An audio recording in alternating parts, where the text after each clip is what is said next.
Assalamualaikum warahmatullahi wabarakatuh. Saya Yogi Saputra, BP 17 10 11 52 61 0100. Saya akan mempresentasikan laporan praktek kerja lapangan saya. Baiklah, yang pertama latar belakang, yaitu perkembangan teknologi informasi saat ini sudah semakin maju. Hal ini sangat berdampak positif bagi manusia apabila digunakan dengan tepat. Dengan memanfaatkan teknologi informasi, kita bisa mendapatkan informasi yang diperlukan dengan cepat dan mudah. Selain itu, masyarakat juga bisa memanfaatkan teknologi dalam bidang kesehatan seperti mengetahui jenis penyakit yang diderita melalui gejala yang dirasakan. Cukup melalui sebuah website. Hal ini tentu sangat berguna bagi masyarakat karena dapat mengetahui penyakit melalui gejala yang dirasakan. Salah satu penyakit yang dapat diketahui melalui gejala yang ada adalah penyakit tuberkulosis atau TBC. Penyakit tuberkulosis atau TBC adalah penyakit yang disebabkan oleh kuman atau bakteri Mycobacterium tuberculosis. Kuman ini umumnya menyerang paru-paru dan sebagian lagi dapat menyerang di luar paru-paru. Untuk mengetahui penyakit TBC, tentu harus berkonsultasi dengan dokter. Sedangkan pada saat ini masyarakat berada dalam masa pandemi COVID-19 di mana masyarakat takut untuk pergi keluar rumah. Sehingga diperlukan sebuah sistem untuk membantu masyarakat dalam mendiagnosa gejala penyakit TBC cukup melalui sebuah web yang menggunakan sistem pakar. Sistem pakar adalah suatu sistem yang menyamai atau meniru kemampuan seorang pakar atau ahli. Sistem pakar dapat diterapkan dalam bidang kesehatan untuk menentukan jenis penyakit yang diderita oleh masyarakat melalui gejala yang ada. Pada Puskesmas Air Santo, Pariaman Timur, Kota Pariaman, biasanya masyarakat dapat melakukan konsultasi langsung mengenai gejala yang dialami. Apakah gejala tersebut TBC atau tidak? Tetapi karena masa pandemi COVID-19, masyarakat yang berada di Desa Air Santo takut untuk mengunjungi puskesmas. Oleh karena itu dibutuhkan sebuah alternatif untuk masyarakat berupa sistem pakar berbasis web dan database MySQL dengan menggunakan metode forward chaining untuk mengetahui penyakit TBC melalui gejala yang diderita. Oleh karena itu, penulis ingin mewujudkan hal tersebut dengan mengangkat judul Sistem Informasi Berbasis Web untuk menganalisa penyakit tuberkulosis atau TBC pada Puskesmas Desa Air Santo, Kecamatan Pariaman Timur, Kota Pariaman, bagi masyarakat di masa pandemi COVID-19 menggunakan bahasa pemrograman PHP dan MySQL. Kemudian tujuannya yaitu selain untuk menyelesaikan praktek kerja lapangan, tujuan umum dari penelitian ini antara lain yang pertama membangun sistem informasi berbasis web untuk menganalisa penyakit tuberkulosis atau TBC agar masyarakat dapat mengetahui apakah gejala yang dialami adalah gejala TBC atau tidak. Kemudian untuk menambah pengetahuan mengenai metode forward chaining, PHP dan MySQL. Yang ketiga, manfaatnya memudahkan masyarakat dalam mengetahui penyakit yang diderita melalui gejala yang dialami. Apakah penyakit tersebut TBC atau tidak. Kemudian mengurangi penyebaran virus COVID-19 yang sedang terjadi pada saat ini. Terakhir, meningkatkan kepuasan masyarakat atas sistem yang ada pada puskesmas. Baiklah, berikut use case diagram admin. Yang pertama, admin dapat mengakses home, artikel, gejala, solusi, buku tamu, user, dan laporan dengan cara login terlebih dahulu. Admin juga bisa mengedit atau menginputkan data pada bagian-bagian tersebut. Kemudian use case diagram user atau pengguna pasien. Pasien dapat melihat kontak person, kemudian menampilkan pertanyaan, memilih konsultasi kesehatan, mengisi pertanyaan yang tersedia, dan kemudian akan ditampilkan hasil dari konsultasi tersebut. Activity diagram admin. Baiklah, jika admin ingin menggunakan program tersebut, admin akan mengisi form login terlebih dahulu. Kemudian akan dicek kevalidan datanya. Jika tidak, maka akan dikembalikan ke form login kembali. Jika valid, admin akan langsung masuk ke menu utama. Admin dapat memanajemen data artikel. Jika admin ingin menambah, mengedit atau menghapus, maka admin cukup memilih pada bagian artikel, data artikel, dan kemudian akan ditampilkan data artikel manual yang bisa diedit, ditambah maupun dihapus. Begitupun seterusnya seperti manajemen data gejala, manajemen data solusi, manajemen data rule, manajemen data buku tamu, dan data user. Kemudian admin juga dapat mencetak laporan melalui manajemen data laporan. Kemudian admin akan logout jika tidak ada yang akan dilakukan lagi. Berikutnya activity diagram pasien atau user. Pasien akan membuka atau mengunjungi sistem, kemudian tampilan menu home. Melihat beranda, jika pasien akan melihat menu beranda. Jika beranda akan tampilkan data beranda, melihat profil, tampil data profil, mengisi form buku tamu, maka akan diarahkan ke tampilan form buku tamu. Melihat kontak person, akan tampil data kontak person. Berikut adalah tabel hubungan gejala dengan data penyakit. Baiklah, di sini keterangannya penyakit adalah P dan G adalah gejala. Contohnya G001 berarti adalah gejala 1.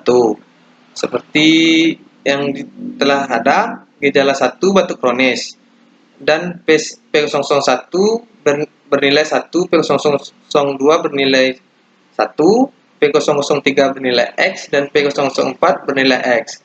Yang berarti P001 penyakitnya berkaitan dengan gejala 1, yaitu batuk kronis. Begitu pula dengan P002. Sedangkan P003 dan 4 tidak memiliki kaitan dengan gejala pertama, yaitu batuk kronis. Begitupun seterusnya. Yaitu jika penyakit berkaitan dengan gejala maka akan diberi nilai 1. Sedangkan jika penyakit tidak berkaitan dengan gejala maka nilainya akan X. Berikut rule-nya. Contoh yang pertama, rule jika G001 ada gejala 001, G002, G003, 6, 7, 9, dan 11, maka penyakit yang diderita adalah P001 itu penyakit 1. Kemudian G001, G002, 3, 4, 6, 8, 10, dan 12, maka penyakit yang diderita otomatis P002.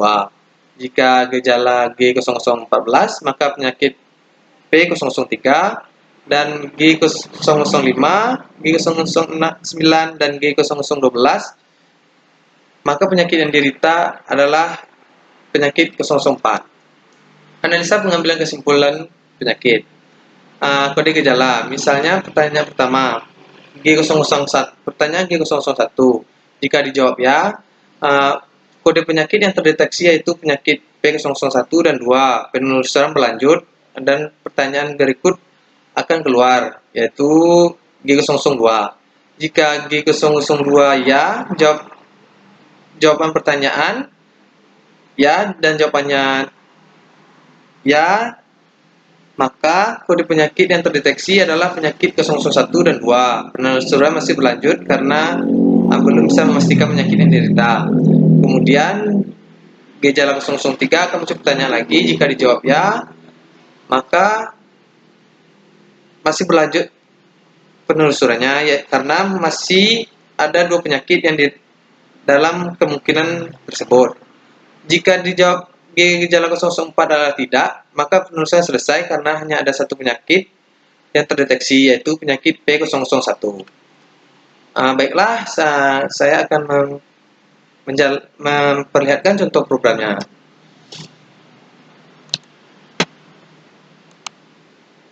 Baiklah, di sini adalah contoh program di mana ini adalah program user. User atau pengguna. User dapat melihat beranda yang ini selamat datang di sistem pakar diagnosa penyakit atau halaman utama seputar tuberkulosis, profil, aplikasi analisa penyakit TBC, tentang profil website ini, buku tamu di mana user dapat memberikan saran atau kritik atau masukan kepada admin melalui ini. Kontak person di mana user atau pengguna bisa menghubungi admin. Kemudian konsultasi kesehatan. Di sini user atau pengguna akan melakukan konsultasi kesehatan. Contohnya laki, isi alamat, mahasiswa, dan daftar. Kemudian akan muncul pertanyaan-pertanyaan seperti ini, misalnya apakah batuk kronis? Lanjut. Nah, kemudian akan muncul pertanyaan berikutnya, apakah batuk berdahak lebih dari 3 minggu? Ya. Lanjut. Kemudian apakah batuk berdarah? Jika ya, kita tekan lanjut. Nah, kemudian kita sesuaikan seperti yang ada pada PowerPoint tadi. Jika jawab tidak, maka akan selesai pertanyaannya dan akan muncul sebuah penyakit, yaitu penyakit yang diderita adalah baiklah, ini salah penyakit yang diderita, definisinya, dan solusi. Kita juga dapat mencetak. Berikut contoh hasil cetakannya jika ingin dicetak. Kemudian kita ada artikel kesehatan, di mana artikel kesehatan ini bisa diisi oleh admin jika dibutuhkan. Baiklah, kita akan menuju form admin. Di sini kita berperan sebagai admin, di mana bisa mengelola dan menggunakan data lain, atau mengisi data, atau mengelola data, atau menginput data. Yaitu kita masukkan username terlebih dahulu. Passwordnya juga sama seperti username. Berikut jika login, jika masuk akan menampilkan menu home. Jika tidak, maka akan disuruh login kembali. Contohnya seperti ini, kita isi password, misalnya salah, kita akan diminta untuk memasukkan password yang benar. Nah, ini artikel. Jika misalnya data artikel tadi masih kosong, ini di sini artikel masih kosong, admin bisa memasukkan artikel yang akan tampil di sini. Kemudian entry data artikel, jika admin ingin memasukkan data artikel, misalnya artikel kesehatan atau berkaitan lah, bisa ditampilkan di sini dengan entry data artikel. Kemudian gejala, berikut gejala-gejala yang ada untuk pertanyaan saat konsultasi. Nah, gejala juga bisa ditambah melalui entry gejala. Sini gejala bisa ditambah. Kemudian solusi, data solusi. Admin bisa mengelola data solusi. Contohnya bisa mengubah data solusi atau menghapus, atau bisa menambah data solusi. Seperti ini. Kemudian role, di mana di sini di mana rule ini akan mendiagnosa penyakit melalui gejala-gejala yang diderita. Ini. Kemudian buku tamu, di mana tamu yang meninggalkan pesan tadi akan masuk ke sini, yaitu di buku tamu. Ini diisi, akan tampil di sini di buku tamu. Di sini. Kemudian user, ini data user yang ada. Kemudian entry data user jika membutuhkan user yang baru atau yang lain. Berikut bisa mencetak laporan data diagnosa yang sudah menerima penyakit, misalnya kan. Ini bisa dicetak laporan data diagnosa. Ini biasa penyakit tidak diketahui baru-baru pelajar. Kemudian lapor data gejala bisa dicetak juga. Ini gejala yang ada.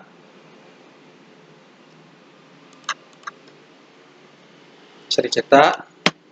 Begitu juga dengan laporan data solusi.